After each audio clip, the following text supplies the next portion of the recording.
ദേഷ്യം കണ്ടോ? ദേഷ്യം. നിനക്ക് ദേഷ്യമാണോടി? നിനക്ക് ക്രിക്കറ്റ് കുത്തിയ ദേഷ്യം വരുമോടി? നിനക്ക് ദേഷ്യം വരുമോടി? നിനക്ക് ദേഷ്യം വരുമോ? അവൻ കിടന്ന് പാവം മഞ്ച പാവാന്ന വിചാരം. നമുക്ക് പാവമൊന്നുമല്ല അവള്. ഭയങ്കര സാധനം. ദേഹുണ്ടോ? ചുമ്മാ തുണിയില്ലാതെ കിടക്കുക. തുണിയില്ലാതെ കിടക്കുന്ന കിടപ്പുണ്ട്. കിടക്കുന്ന കിടപ്പുണ്ടോ? ഇങ്ങോട്ട് എഴുന്നേറ്റ് വാ. വരാൻ പറഞ്ഞാൽ എഴുന്നേറ്റ് വരും. ഇവിടെ ഇരിക്കാൻ പറഞ്ഞാൽ കിടക്കും. താമസം എന്നെപ്പോഴാണെന്നറിയാമോ? ഇതുപോലെ മാന്തിക്കൊണ്ടിരിക്കണം. ഞാൻ എപ്പോഴും മാന്തിക്കൊണ്ടിരിക്കാൻ വേണ്ടി അവൾ കാണിക്കുന്ന പരിപാടിയാണ് കേട്ടോ. കൈ കൊണ്ട് കാണിക്കുന്നതുകൊണ്ടോ? മാന്തിത്തരാം ഉണ്ട്. മാന്തി കൊടുത്തോണ്ടിരിക്കുകയാണ്. ഉണ്ടോ സൂചിച്ച് കിടക്കുക കള്ളി. പിന്നെയും കൈ കൊണ്ട് കാണിക്കുന്നുണ്ടോ? മാന്തിക്കോളാം. ഇങ്ങനെ മാന്തിക്കൊണ്ടിരിക്കാൻ വേണം. കൂലിക്കാരനെ നിർത്തണം. കാശ് കൊടുത്ത് കൂലിക്കാരനെ നിർത്തും. കഴിഞ്ഞു. പിന്നെയും കാണിക്കും. പിന്നെയും മാന്തണം. അവൾക്ക് ചൊറിഞ്ഞുകൊണ്ടേ ഇരിക്കുന്ന അവൾക്ക് ഭയങ്കര സുഖമാണ്. ചുവിച്ച് കിടക്കുകയാണ്.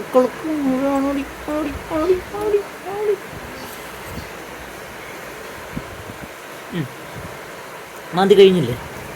മാന്തി കഴിഞ്ഞു കേട്ടോ. മാന്തി കഴിഞ്ഞു. ഇനിയും മാന്തണം. മാന്തിക്കൊണ്ടേ ഇരിക്കണോ? ഞാനിങ്ങനെ മാന്തിക്കൊണ്ടേ ഇരിക്കണം. എഴുന്നേറ്റ്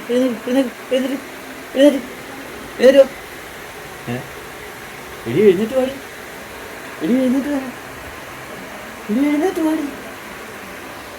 നീയില്ല. നിന്റെ അഭ്യാസമൊക്കെ എനിക്ക് മനസ്സിലായി. നിന്റെ അഭ്യാസം എനിക്ക് മനസ്സിലായി. നിനക്ക് മനസ്സിലായി കേട്ടോ. എനിക്ക് മനസ്സിലായി നിന്റെ അഭ്യാസം. കൂടുതൽ കിടന്ന് അഭ്യസിക്കണ്ടേ. എഴുന്നേറ്റ് ഞാൻ പോവാ.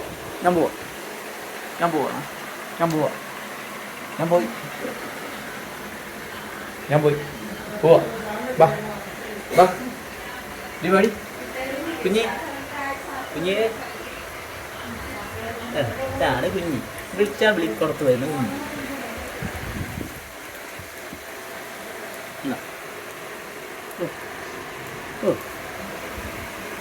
ഇനി അവിടെ പോയി കിടക്കുവേ. ഉണ്ടോണേ.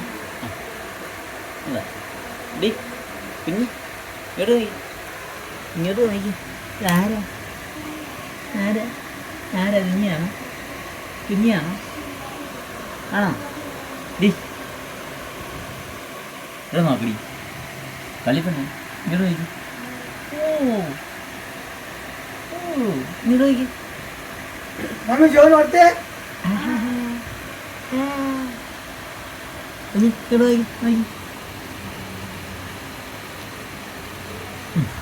എല്ലാവർക്കും നമസ്കാരം. അപ്പോൾ നമ്മൾ കല്യാണിൻ്റെ ഔട്ടറിലോട്ട് എത്തിയിട്ടുണ്ട്. ഇനിയിപ്പോൾ ഈ ഹൈവേ കൂടെ വേണം നമുക്ക് നാസിക്ക് പോകാൻ. കുഞ്ഞി ഇവിടെ ഉണ്ട്. അതിനു മുമ്പ് നമുക്കൊരു കുഞ്ഞിക്കുള്ള മുട്ടയും ഒക്കെ വാങ്ങി പോകാമെന്നാണ് വിചാരിക്കുന്നത്.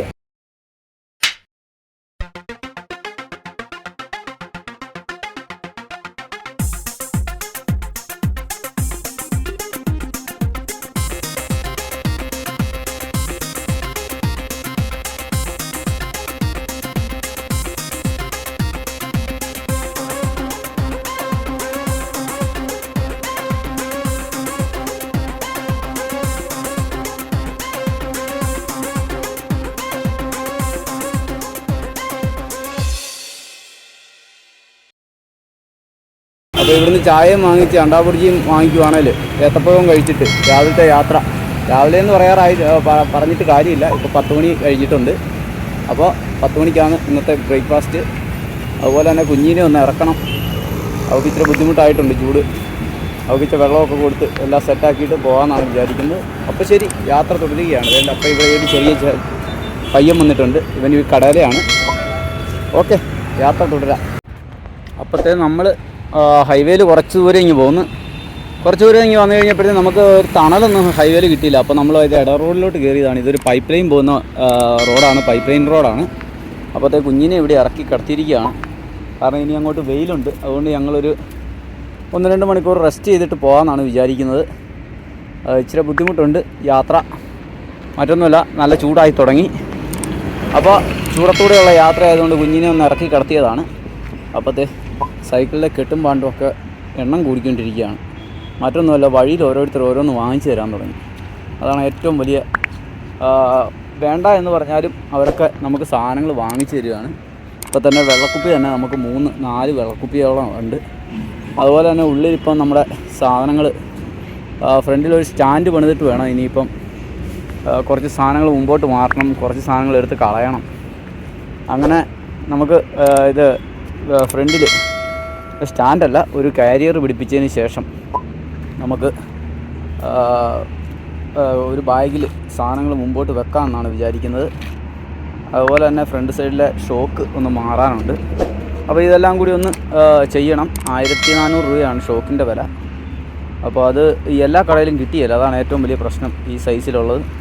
അത് നോക്കിയിട്ട് വേണം ഇനി വാങ്ങിക്കാൻ, അല്ലെങ്കിൽ ഫുൾ സെറ്റ് മാറേണ്ടി വരും. ഫുൾ സെറ്റ് മാറാതെ ഷോക്ക് മാത്രം മാറാൻ പറ്റുമെന്ന് നോക്കിക്കൊണ്ടിരിക്കുകയാണ്. പല കടകളിലും കയറി ചോദിച്ചു. അപ്പോൾ നമ്മുടെ യാത്ര മുന്നോട്ട് പോവുകയാണ്. ഇച്ചിരി വെൽഡിങ്ങിൻ്റെ പണിയൊക്കെ ബാക്കിയുണ്ട്. അങ്ങനെ കുഞ്ഞിയേ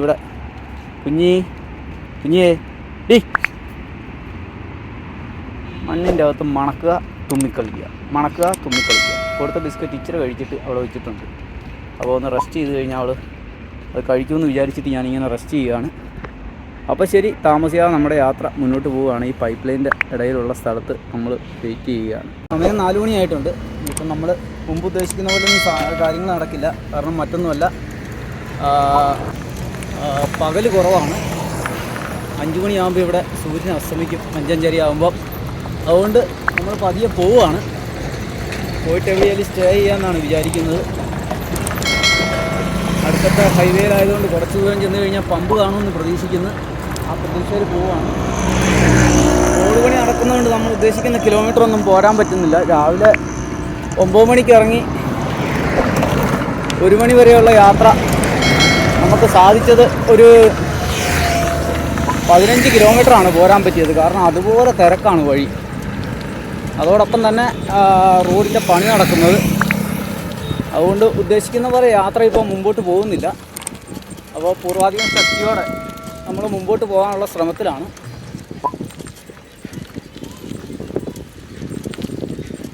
രാവിലെ ഒരു ഏത്തപ്പഴവും ഒരു മുട്ടയും കഴിച്ചതാണ്. ഇനിയിപ്പോൾ പോണ വഴിക്ക് വൈകുന്നേരം വല്ലതും കഴിക്കാം. ഇടയ്ക്ക് ഇച്ചിരി ബിസ്ക്കറ്റൊക്കെ കഴിച്ചു. അതാണ് ഇന്നത്തെ ഭക്ഷണം. പക്ഷേ എനർജി ലെവലൊന്നും പുറകോട്ട് പോയിട്ടില്ല അവിടെ. പക്ഷേ ഈ ബ്ലോക്ക് വരുന്നതിൻ്റെ ഈ ട്രാഫിക് ജാമിൻ്റെ വഴിപണിയുടെ പ്രശ്നം മാത്രമേ ഉള്ളൂ. ഉണ്ടോ, മൊത്തം വഴി പണിതുകൊണ്ടിരിക്കുക.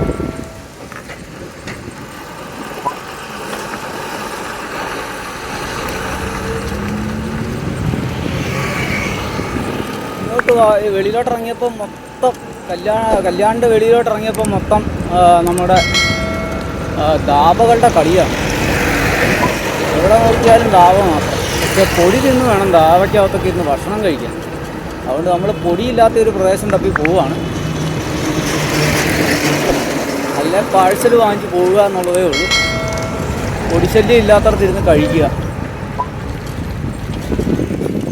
ഏതായാലും 2 ദിവസത്തിനകം നമ്മൾ കുക്കിംഗ് ആരംഭിക്കും എന്നുള്ളതാണ് നമ്മുടെ ഒരു പുതിയ ഇത്. അപ്പോൾ നമ്മൾ ഹരിഹർ ഫോർട്ടിലോട്ട് പോകുന്ന വഴിക്കാണ്. ഇനിയൊരു 93 കിലോമീറ്ററാണ് ഹരിഹർ ഫോർട്ടിലോട്ടുള്ളത്. അപ്പോഴത്തെ ഇവിടെ നമ്മൾ ഈ പമ്പിൽ വന്ന് ചോദിച്ചപ്പോഴത്തേനും അവർ ഓക്കെ എന്ന് പറഞ്ഞു. അപ്പോൾ നമ്മൾ ഇവിടെ കിടക്കാനുള്ള പരിപാടിക്ക് ടെൻ്റ് അടിച്ചിട്ടുണ്ട്. സൈക്കിൾ സൈഡാക്കിയിട്ടുണ്ട്. പിന്നെ ഭക്ഷണം നമ്മൾ പോയി വാങ്ങിച്ചുകൊണ്ട് വന്നു. 100 രൂപയ്ക്ക് ചോറും ചിക്കൻ കറിയും കിട്ടി. അപ്പോൾ അത് കഴിച്ചിട്ട് നേരെ കിടക്കാമെന്നാണ് വിചാരിക്കുന്നത്. കുഞ്ഞിനെ എടുത്ത് ടെൻറ്റിൻ്റെ അകത്ത് കിടത്തണം. ഇവിടെ ഒരു 4-5 പട്ടികളൊക്കെ ഉണ്ട്, അതിൻ്റെ ഒരു ബുദ്ധിമുട്ടുണ്ട്. അപ്പോഴത്തെ പുതിയ ടെൻ്റാണ്. അപ്പോൾ ടെൻ്റ് അടിച്ച് ഇവിടെ കിടന്ന് പഴയ ടെൻ്റ് കീറിയായിരുന്നു. ഇതും വലിയ വിലയുള്ള ടെൻ്റല്ല, അതിൻ്റെ ബുദ്ധിമുട്ടുണ്ട്. അല്ലെങ്കിൽ പിന്നെ പഴയ ടെൻറ്റിൻ്റെ തുണിയെടുത്ത് ഇതിൻ്റെ മുകളിലോട്ട് ഇടണം. നല്ല തണുപ്പുണ്ട്, തണുപ്പുള്ള കാലാവസ്ഥയിലോട്ട് മാറിയിരിക്കുകയാണ് മൊത്തത്തിൽ. അപ്പോൾ ശരി, ഈ ടാങ്കർ ലോറിയുടെയൊക്കെ ഇടയ്ക്ക് ഇവിടെ കിടന്നങ്ങ് ഉറങ്ങാം. ഭക്ഷണമൊക്കെ കഴിച്ചിട്ടില്ല, പാഴ്സൽ വാങ്ങിച്ചുകൊണ്ട് വന്നതാണ്. അപ്പോൾ പാഴ്സലൊക്കെ കഴിച്ചിട്ട് പതിയെ ഒന്ന് കിടന്നുറങ്ങാമെന്ന് വിചാരിക്കുന്നു. അപ്പോൾ നമ്മൾ നാസിക്കിലോട്ട് പൊയ്ക്കൊണ്ടിരിക്കുകയാണ്. മുംബൈയിൽ നിന്നും ഒരു 3-4 ദിവസമായി നമ്മൾ യാത്ര തുടങ്ങിയിട്ട്. അതിനിടയ്ക്ക് നമ്മൾ സുശീൽ ഭായിയുടെ വീട്ടിൽ ഒരു ദിവസം തങ്ങി. ഹൈവേ 160 അതിലൂടെ ഇങ്ങനെ യാത്ര ചെയ്തുകൊണ്ടിരിക്കുകയാണ്. ഈ കുന്നിനി കുറേ കയറാറുണ്ട്. നമ്മൾ മഹാരാഷ്ട്രയിലേക്ക് കയറിയപ്പോഴുള്ള കുന്നുകൾ പോലെ തന്നെയുള്ള കുന്നുകൾ സ്റ്റാർട്ട് ചെയ്ത് കഴിഞ്ഞു. അപ്പോൾ ഇവിടെ ഗുരുദ്വാര കാര്യങ്ങളൊക്കെ ഇടയ്ക്കിടയ്ക്ക് കാണാൻ പറ്റുന്നുണ്ട്. അപ്പോൾ അതേസമയം തന്നെ കുഞ്ഞി ഇവിടെ മറ്റൊരു നായ്ക്കുട്ടി വന്നുകൊണ്ട് അവളെ നോക്കിയിരിക്കുകയാണ്. അതുപോലെ തന്നെ ദേഹം മുഴുവൻ ഈ ചെയിൻ്റെ ഇടയിൽ കയറിയിട്ട് ഗ്രീസാക്കിയിട്ടിരിക്കുക. ഇനി അത് മുഴുവൻ എണ്ണ തൂത്ത് റെഡിയാക്കണം. അതിലിപ്പോൾ എണ്ണ വാങ്ങിക്കണം. കാരണം നമ്മൾ കുക്കിംഗ് ഇടയ്ക്ക് വെച്ച് നിർത്തിയായിരുന്നു. അതുകൊണ്ട് എണ്ണ സംഭവങ്ങളൊക്കെ നമ്മുടെ ഇരുന്ന് ഇപ്പം ഇല്ല. അതോടൊപ്പം തന്നെ നമുക്ക് കാണാൻ പറ്റുന്നത് വലിയ മലനിരകൾ നമ്മുടെ മുമ്പിൽ വലിയ മലനിരകളാണ് കാണാൻ സാധിക്കുന്നത്. ഒരുപാട് അകലെ കാണുന്ന മലനിരകളാണത്.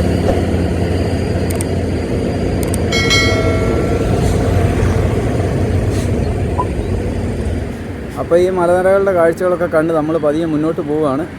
നിറയെ പൊടിപടലമാണ്, അല്ലാതെ മഞ്ഞല്ല, പൊടിയാണ്.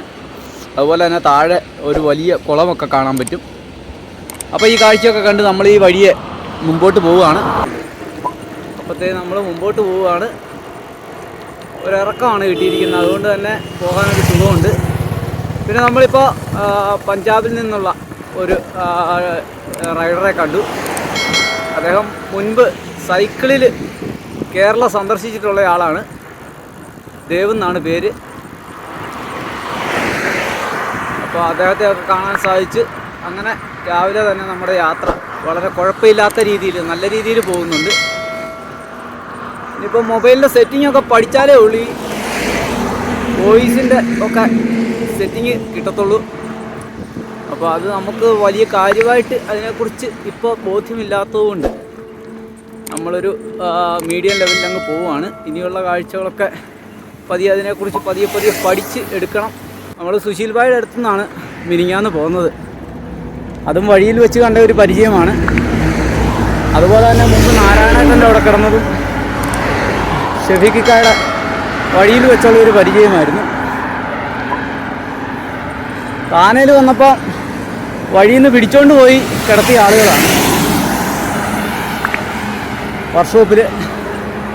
അതുപോലെ തന്നെ ഇന്നലെ ഒരു പെട്രോൾ പമ്പിൽ ഒന്ന് ചോദിക്കേണ്ട താമസം അവർ സമ്മതിച്ചു. അവർ പറഞ്ഞു മുൻപ് നേപ്പാളിൽ നിന്നുള്ള ഒരാൾ സൈക്കിളിൽ വന്നപ്പോൾ അവിടെ ടെൻ്റ് അടിക്കാൻ ഞങ്ങൾ അനുവാദം കൊടുത്തിരുന്നു. വരുന്ന ആളുകൾക്കൊക്കെ നമ്മൾ ടെൻ്റ് അടിക്കാനുള്ള അനുവാദം കൊടുക്കാറുണ്ടെന്ന് പറഞ്ഞു. അപ്പോൾ അതൊക്കെ നമുക്ക് സന്തോഷം തരുന്ന കാര്യങ്ങളാണ്. അങ്ങനെ നമ്മളോട് സഹകരിക്കുന്ന ഒരുപാട് പേരെ നമുക്ക് കാണാൻ പറ്റുന്നുണ്ട്. എന്നാൽ താനയ്ക്ക് മുമ്പ് റോഡ് സൈഡിൽ കള്ളു കുടിച്ചിട്ട് വന്ന പ്രശ്നം ഉണ്ടാക്കിയ ആളുകളുമുണ്ട്. ലോക്കൽസാണ്. അതുകൊണ്ടാണ് നമുക്ക് താനയിൽ വന്ന് പ്രവീൺ ഭായിനെയൊക്കെ നമുക്ക് പരിചയപ്പെടാൻ പറ്റിയത്. അന്ന് തന്നെ ഞാൻ മൂന്നാമത്തെ ഒന്ന് പിഴച്ചാൽ 3 എന്നാണല്ലോ, 3 സ്ഥലത്താണ് നമ്മൾ ട്രൈ ചെയ്തത്. താനയിലേക്ക് വരുന്ന ടോൾ പ്ലാസയ്ക്ക് സമീപമുള്ള ടയർ പഞ്ചർ വർക്ക്ഷോപ്പിൽ നോക്കി. അപ്പോൾ അവിടെയൊന്നും മൊബൈൽ ചാർജ് ചെയ്യുന്നതിന് മൊബൈലൊന്ന് ചാർജ് ചെയ്യാൻ ഒരു മൊബൈൽ കൊടുത്തു. അപ്പോൾ ഞാൻ അത് വാങ്ങിച്ചിട്ട് നമ്മുടെ ചെറിയ പവർ ബാങ്ക് ഒന്ന് ചാർജ് ചെയ്യാൻ വേണ്ടി നോക്കിയപ്പോഴത്തേക്കും പുള്ളി സമ്മതിക്കുകയില്ല, ഒരുപാട് കറണ്ട് ആവുമെന്ന് പറഞ്ഞു. എന്നാൽ ആയിക്കോട്ടെന്ന് പറഞ്ഞ് ഞാൻ പിന്നെ നമുക്ക് മൊബൈൽ ചാർജ് ചെയ്യാൻ പറ്റിയില്ലെങ്കിൽ പിന്നെ നമ്മൾ അവിടെ നിന്നിട്ട് കാര്യമില്ലല്ലോ. അപ്പോൾ അങ്ങനെ അവിടുന്ന് നമ്മൾ പുറപ്പെട്ടാണ് വന്ന് പോലീസുകാരുടെ അനുവാദം ചോദിച്ച് ഒരു സൈഡിൽ ടെൻ്റ് അടിക്കാൻ കോപ്പ് കൂട്ടിയപ്പോഴാണ് മദ്യപന്മാർ വന്ന് നമുക്കിട്ട് ഒരു ചെറിയ പണിയായിട്ട് അവർ തമ്മിൽ കഞ്ചാവ് വലിച്ചിട്ട് അവർ തമ്മിൽ അടിയായി. ആടി നമ്മൾ കൂട്ടിപ്പിടിക്കണോ എന്നൊരു സംശയം തോന്നിയതുകൊണ്ട് നമ്മൾ അവിടുന്ന് പോന്നു. അങ്ങനെയാണ് നമ്മൾ പ്രവീൺ ഭായിയുടെ അടുത്തെത്തുന്നത്. അങ്ങനെ നാസിക്കിലേക്കുള്ള യാത്ര ദുർഘടവും പ്രശ്നബാധിതവും മഹാരാഷ്ട്രയിലെ അനുഭവങ്ങൾ വ്യത്യസ്തമായിക്കൊണ്ടിരിക്കുകയാണ്. നമ്മൾ ഓരോ ഏരിയയിലും പോകുമ്പോൾ ആ പ്രദേശത്തെ ആളുകൾ മോശമായിരിക്കും, പക്ഷേ ആ സ്റ്റേറ്റിലെ മൊത്തം വെച്ച് നോക്കുമ്പോൾ അതൊക്കെ 0.5 0.1 ഒക്കെയാണ്. പക്ഷേ യാത്രക്കാരെ സ്വീകരിക്കുന്ന കൂട്ടത്തിലാണ് ബാക്കിയുള്ള എല്ലാവരും, പ്രത്യേകിച്ച് സോളോ റൈഡേഴ്സിന് അത് തന്നെ വലിയൊരു കാര്യമാണ്. ഹരിഹർ ഫോർട്ടിലോട്ട് ഇനി 76 കിലോമീറ്ററാണുള്ളത്. മിക്കവാറും അതിന് സമീപം തന്നെ ഇന്ന് ചവിട്ടി എത്താമെന്നാണ് വിചാരിക്കുന്നത്. ഹൈവേയിലൊന്നും വലിയ തിരക്കില്ല, ഈ സമയമായതുകൊണ്ട് കുഴപ്പമില്ല. അങ്ങനെ നാസിക്കിലേക്കുള്ള യാത്ര നമ്മുടെ തുടരുന്നു. ചെറിയ ചെറിയ ഗ്രാമങ്ങൾ, പിന്നെ നാസിക്ക് സൈഡിലോട്ടുള്ളത് മുഴുവൻ ഫാക്ടറികളാണ് കേട്ടോ, ധാരാളം ഫാക്ടറികൾ. അതിനോടനുബന്ധിച്ച് ജീവിക്കുന്ന ആളുകളുടെ ഫ്ലാറ്റുകൾ, അതൊക്കെയാണ് നമുക്ക് കാണാൻ പറ്റുന്നത്.